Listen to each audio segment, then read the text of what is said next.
Some of you may be aware of my work over on TikTok, which has become basically a haven for discriminatory speech on behalf of Trump. It's a place where one can freely broad brush all out-of-status aliens and accuse them of crimes, despite the fact that they are 10.6 times more law-abiding than American citizens. It's also been a place where I have noticed a lot of other attorneys expressing views that are ridiculously complacent about the fact that Trump has been granted blanket criminal immunity for all official acts. They act as if the checks and balances of government are still in place, and that the fact that states might sue Trump are an adequate safeguard, despite the fact that the Republican-controlled Senate won't remove him no matter what outrageous crimes he commits, despite the fact that he will never face criminal prosecution for his criminal acts, and despite the fact that there is nothing in the Constitution which arms any other branch of government. In other words, all the guns are in the hands of Trump and the executive branch, and there is nobody who can do anything to stop him if he decides to turn those on the American people. There is nothing to stop him if he decides to disarm the American people. There is nothing to stop him if he decides to simply put his enemies in concentration camps. And a lot of people don't get this. This is not a new development in the law.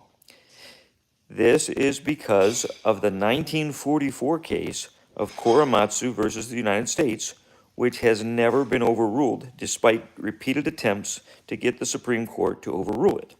It remains the most dangerous doctrine of American law, and everyone has pretended like it doesn't exist in the face of an impending takeover by an avowed wannabe dictator.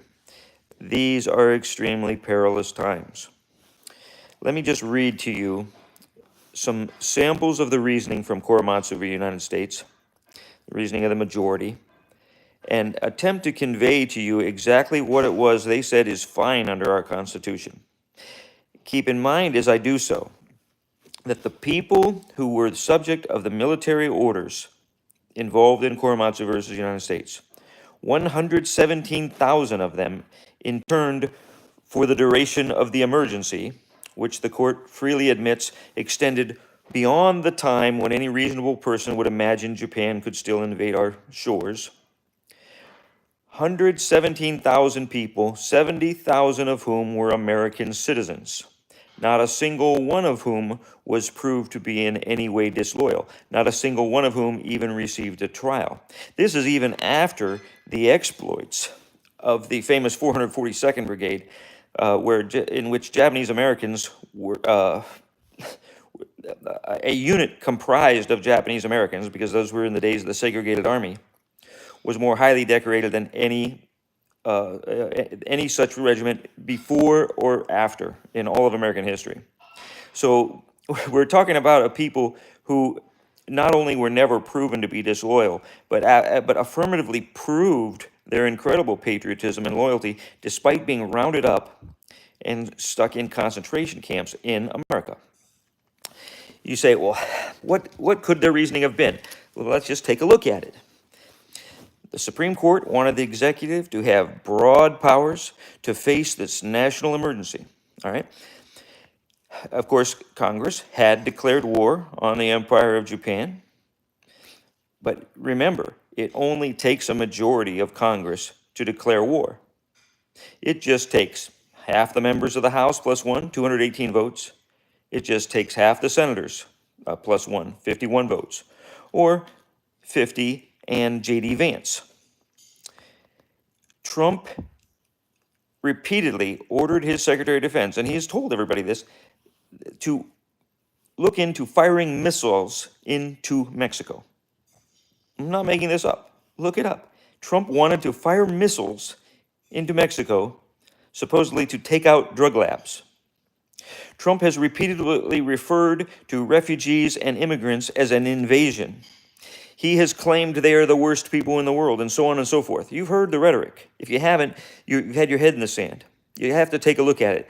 Trump has said nothing that is any worse or any better than what they used to say during World War II about the Japanese.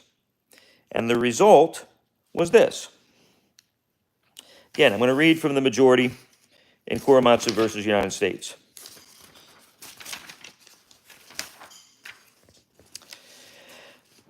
The petitioner, an American citizen of Japanese descent, was convicted in a federal district court for remaining in San Leandro, California, a, quote, military area, contrary to Civilian Exclusion Order number 34 of the Commanding General of the Western Command, U.S. Army, which directed that after May 9th, 1942, all persons of Japanese ancestry should be excluded from that area.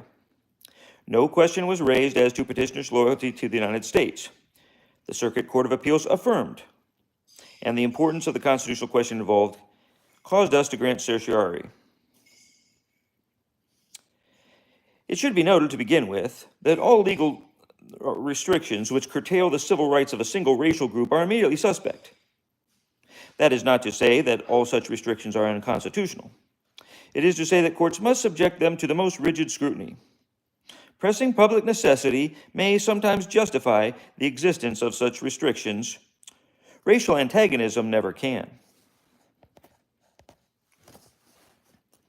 In the instant case, prosecution of the petitioner was begun by information, that's a substitute for indictment, the prosecutor just follows it, information charging violation of an act of Congress of March 21, 1942, which provides that whoever shall remain in, leave, or commit any act in any military area or military zone prescribed under the authority of an executive order of the President by the Secretary of War, or by any military commander designated by the Secretary of War, contrary to the restrictions applicable to such area or zone, contrary to the order of the Secretary of War, or any such military commander, shall, if it appears that he knew or should have known of the existence and extent of the restrictions or order, and that his act was in violation thereof, be guilty of a misdemeanor, and upon conviction shall be liable to a fine of not to exceed $5,000 or to imprisonment for not more than 1 year, or both for each offense. So in other words, if you didn't show up for your imprisonment, for your internment, but chose to remain in California, those were the penalties that you could face. And so a criminal case arose, and that's how Korematsu v. United States got in front of the Supreme Court. And notice what the military order prohibited. If you shall enter the military area. What was the military area? The entire state of California. Remain in the entire state of California. Leave the state of California. Or commit any act in any military area or military zone prescribed, yada, yada, yada, contrary to the restrictions applicable, which restricted you from being there. So if you enter there, if you stay there, or if you leave there, those were the three ways you could violate the order: by entering, leaving, or staying in the military area. Then you could be prosecuted for violating that order and go to jail. Federal misdemeanor.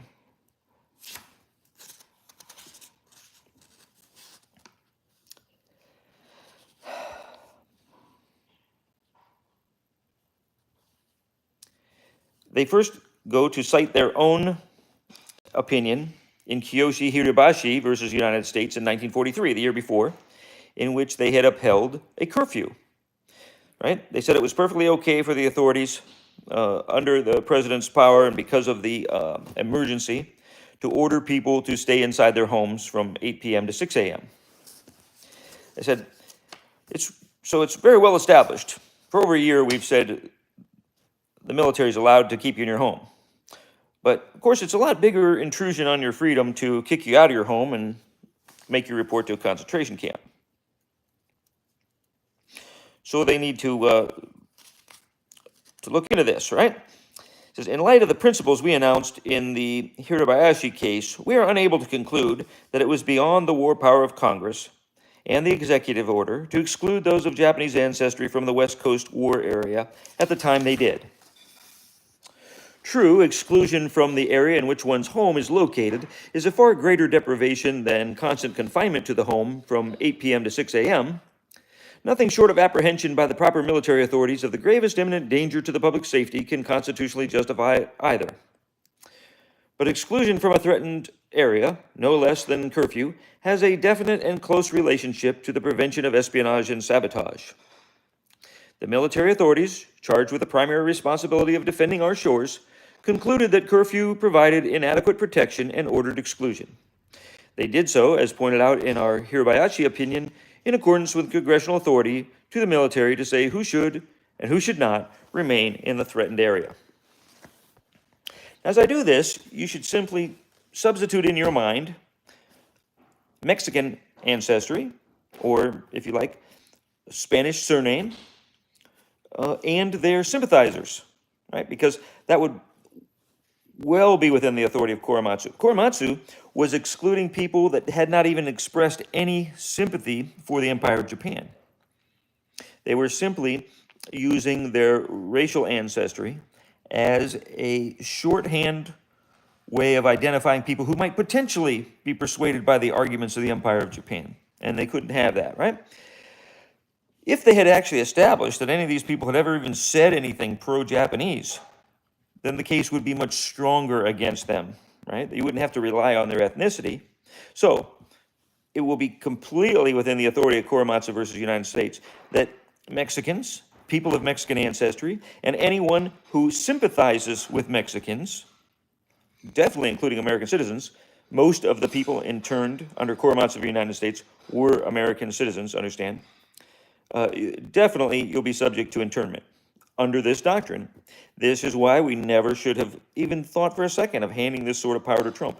But we have, and the Supreme Court has actually expanded it. Korematsu v. United States is the law. It has never been overturned. This is what you have to understand. And to have TikTok full of lawyers that are completely minimizing this threat is alarming, and it's ridiculous. I wonder what has happened to the state of legal education. I wonder what is wrong with these people's imaginations who cannot seem to understand that we've done this before, we've gone down this dark road in the past, and the fact that we just pretended for 80 years that we didn't do it makes no difference whatsoever to the law. The law is the law. It hasn't changed. It's still the law. This is the sort of dangerous reasoning that we are about to face once again, and it's going to be grounded on 80-year-old law. The law actually respects it more if it comes from the long past. They'll say, the current Trump administration has not concocted this power out of thin air. It has long been within the powers of the president to protect our shores from foreign invasion, yada, yada, yada. And they'll cite this case. Here, as in the Hirabayashi case, we cannot reject as unfounded the judgment of the military authorities and of Congress that there were disloyal members of that population whose numbers and strength could not be precisely and quickly ascertained. We cannot say that the war-making branches of government did not have ground for believing that in a critical hour, such persons could not readily be isolated and separately dealt with, and constituted a menace to the national defense and safety, which demanded that prompt and adequate measures be taken to guard against it.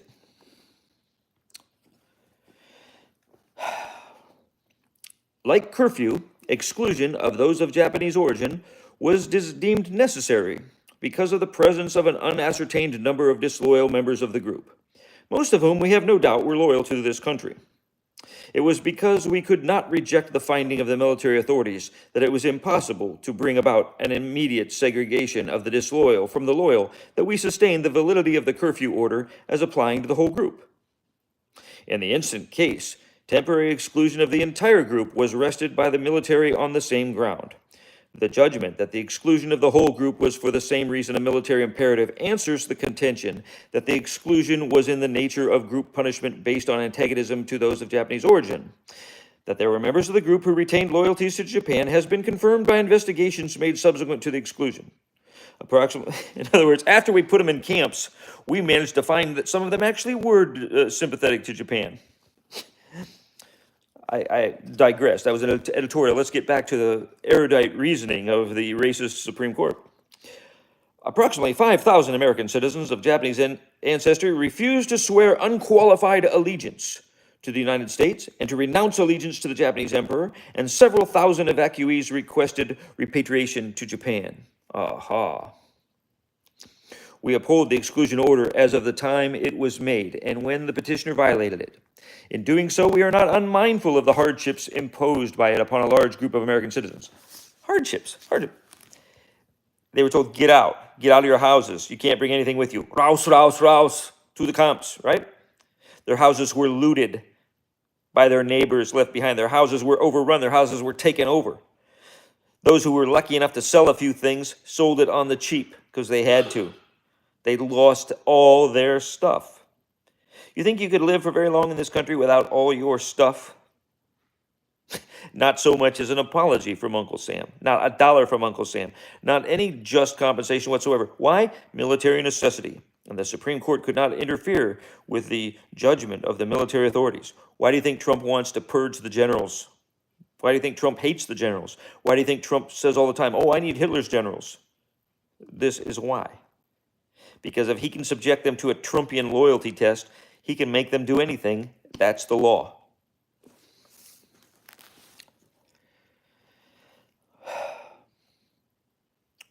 But hardships are part of war, and war is an aggregation of hardships. All citizens alike, both in and out of uniform, feel the impact of war in greater or lesser measure. Citizenship has its responsibilities as well as its privileges, and in time of war, the burden is always heavier. Compulsory exclusion of large groups of citizens from their homes, except under circumstances of direst emergency and peril, is inconsistent with our basic governmental institution. But when under conditions of modern warfare, our shores are threatened by hostile forces, the power to protect must be commensurate with the threatened danger. So whatever is the threat, so is the power of the presidency, right? And if the executive branch determines that Mexico is a clear and present danger to us, that we are being invaded, as Trump goes on and on, is that we are being overrun by criminal elements, then the president has all the authority he needs to deal with it. That's what the Supreme Court has held for 80 years, and it's never been overturned. It's extremely dangerous to turn this over to a madman like felon Trump. It is said that we are dealing here with a case of imprisonment of a citizen in a concentration camp solely because of his ancestry, without evidence or inquiry concerning his loyalty and good disposition toward the United States. Our task would be simple, our duty clear. Were this a case involving the imprisonment of a loyal citizen in a concentration camp because of racial prejudice? Regardless of the nature of the assembly and relocation centers, and we deem it unjustifiable to call them concentration camps with all the ugly connotations that term implies, we are dealing specifically with nothing but an exclusion order. To cast this case into outlines of racial prejudice without reference to the real military dangers which were presented merely confuses the issue. Korematsu was not excluded from the military area because of hostility to him or his race. He was excluded because we are at war with the Japanese Empire, because the properly constituted military authorities feared an invasion of our west coast and felt constrained to take proper security measures, because they decided that the military urgency of the situation demanded that all citizens of Japanese ancestry be segregated from the west coast temporarily, and finally, because Congress, reposing its confidence in this time of war in our military leaders, as inevitably it must, determined that they should have the power to do just this. By the way, let's just reflect on the fact that the military leaders he was talking about just became military leaders within the last 18 months, right? We came up with an 18 million man army for World War II. It had been very tiny before that.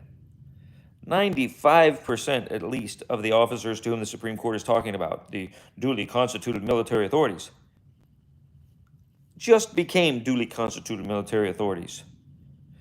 And they brought with them all the prejudices they had had before. And they decided you couldn't trust those shifty-looking people. And the Supreme Court must defer to them, it said. They just must. There was evidence of disloyalty on the part of some, right? Oh, and if some of the people in your group have some disloyalty, well, then the whole group, right? Then why not just define the group as residents of California? Maybe they're not all disloyal to the Trump regime, but some of them are. Some of them are never Trumpers.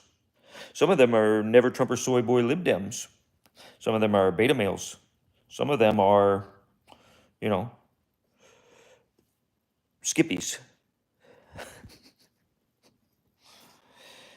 There was evidence of disloyalty on the part of some. The military authorities considered that the need for action was great and time was short. We cannot, by availing ourselves of the calm perspective of hindsight, now say that at the time these actions were unjustified. That case has lurked out there for 80 years, ready to be used by any wannabe tyrant who comes along, and now we have one.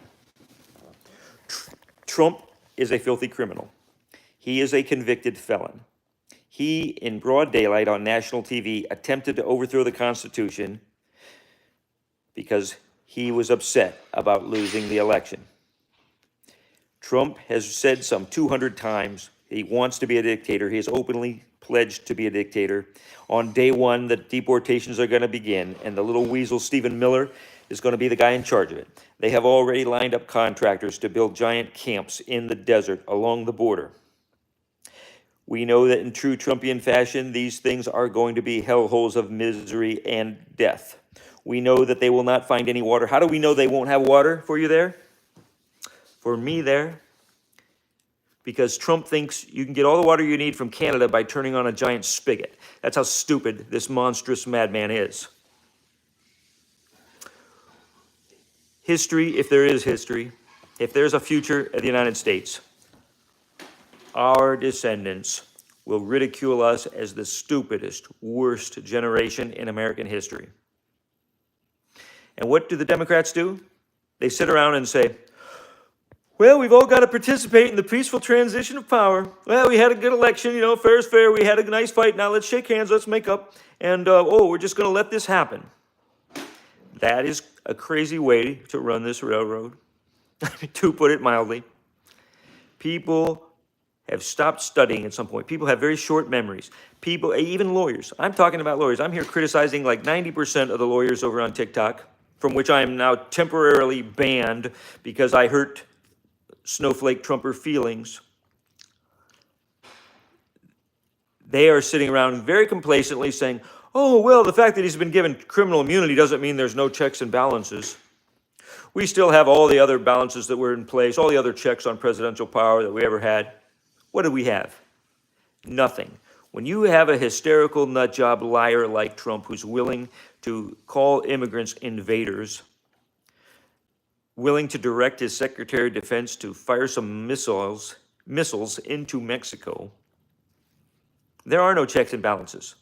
When the president invokes the war-making power, the courts will defer to whatever he does. There will be no crime, no foul, no harm that they will recognize or compensate you for if you survive the pretend emergency. Republicans have faked a border crisis on the average of every 3 years of my lifetime.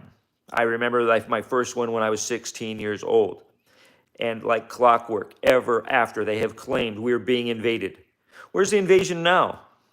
A lot of them are still trying to pretend there is, because Biden is destroying the country now. In his last few minutes, he's letting everybody in. Baloney. There's nothing happening on the border. There's never anything happening on the border. Nothing that alarms the country in any way, shape, or form. People who are afraid of refugees and immigrants do not belong in the home of the brave. They lack American values and virtues. They don't even belong in this country. It's ridiculous, filthy cowardice, hysteria, and racial prejudice, and that's all it is. Nobody's coming from outside this country to destroy us, at least not walking across the desert, dragging their children with them. The threat is homegrown. Stupidity is the threat. Ignorance is the threat. Lack of education is the threat. Prejudice is the threat. Heresy is the threat. Wicked xenophobia is the threat. God will deal with it all in due time. I've explained repeatedly, every Trumper will burn in hell forever. That is God's decree. Leviticus 19:33-34. Deuteronomy 27:19. Everyone who denies justice to the alien is under God's curse. Matthew 25:31-46. We see Jesus Christ himself personally cast them into hell. But what about in the meantime? How complicit do you want to be with those guys? If Jesus comes back tomorrow, do you want him to catch you wearing a Trumper hat? You're out of your mind if you do. Or else you're a complete heathen. That's fine. You know, go your way. Revelation 22:11. Just keep committing evil and see where it gets you. But in the meantime, every secular American should be concerned because they're destroying our country, and the law will allow them to do the worst things imaginable to people who oppose the filthy orange Antichrist, Trump. Are we just going to let this happen, or are we going to clamor for it to be stopped? Trump is unfit. He's absolutely unfit to be president of the United States. The morons who supported him are absolutely unfit to be voters. It's going to come down to you or them. They want to put you in camps. They want to exclude you from the United States. They want to paint you as disloyal, take everything you have. And for what? All over their stupid racist delusions that Mexicans are coming here to destroy our country and commit crimes and scare them and on and on and on. It has always been nonsense. It was nonsense 80 years ago. It's nonsense today.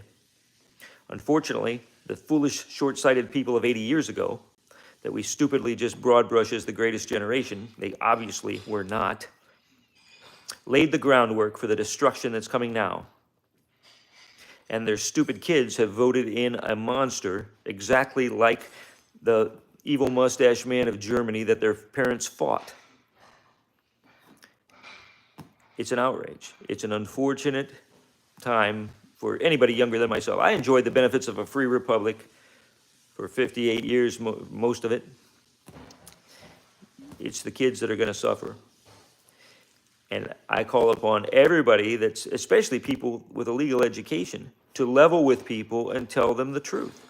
You can't just pretend that Korematsu of the United States is not still good law. It is. That's a fact. Congress has even been invited to repudiate it. The most they did was try to vote some reparations for those who had survived the camps. It's about time people started listening to George Takei and some of the people who survived that time. It is ridiculous to hand over that kind of awesome power to an incompetent, moron, felon, degenerate like Trump. Do everything you can. Prepare to resist. Prepare to survive their camps as best you can. But like I say, it's going to be a fiasco. Like everything Trump touches, he has destroyed it. These are not people that think far ahead. He's like a juvenile delinquent, which he's always been. He never listens to anybody. He doesn't think he needs plans. He thinks he's the greatest genius that ever existed. And if you think you're going to survive more than a day or two in his camps, you're out of your mind. Prepare yourself now. Prepare yourself before you go there. Prepare yourself to do everything you can do to resist on day one, because that's probably the only day we're going to get.